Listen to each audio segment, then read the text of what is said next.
देवेंद्र फडणवीस आणि अजित पवारांना वगळून एकनाथ शिंदेंनी घेतली अमित शहांची भेट। एका तासाच्या चर्चेत नेमकं काय ठरलं, चर्चांना उधाण।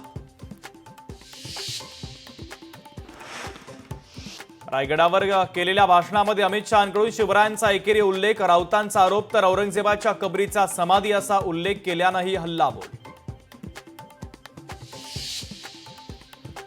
अजित पवारांची शहांकडे तक्रार केल्याच्या चर्चेचं स्वतः एकनाथ शिंदेंकडून खंडन। महायुतीत सगळं आलबेल असल्याचा दावा तर शिंदेंची अजित पवारांबाबत कोणतीही तक्रार नाही, मुनगंटीवार यांचाही पुनरुच्चार। 4 दिवसांआधी प्रवक्तेपद मिळालेल्या संजना घाडींचा उद्धव ठाकरेंना जय महाराष्ट्र।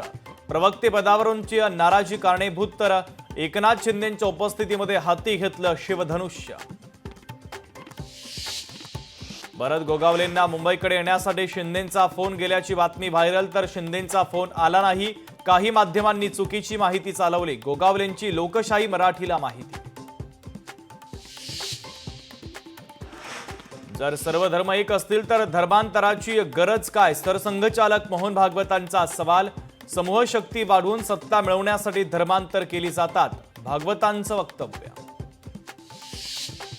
कल्याणमधील अत्याचार प्रकरणातील आरोपी विशाल गवळीची आत्महत्या, तळोजा तुरुंगात गळफास घेत आत्महत्या तर तुरुंग प्रशासनावर प्रश्नचिन्ह, राजकारणही शिगेला। प्रियकराच्या मदतीनं आईकडून पोटच्या मुलीचे अश्लील व्हिडिओ व्हायरल, मुलीनं आईचे प्रेमसंबंध उघड केल्यानं कृत्य। पुण्यातील बिब्वेवाडीमधील धक्कादायक प्रकार। वक्फ सुधारणा विधेयकाच्या विरोधातील सर्व याचिकांवर एकत्रित सुनावणी, सुप्रीम कोर्टात 16 एप्रिलला होणार सुनावणी, तर दुरुस्ती विधेयकाच्या विरोधातील याचिकांची संख्याही वाढली।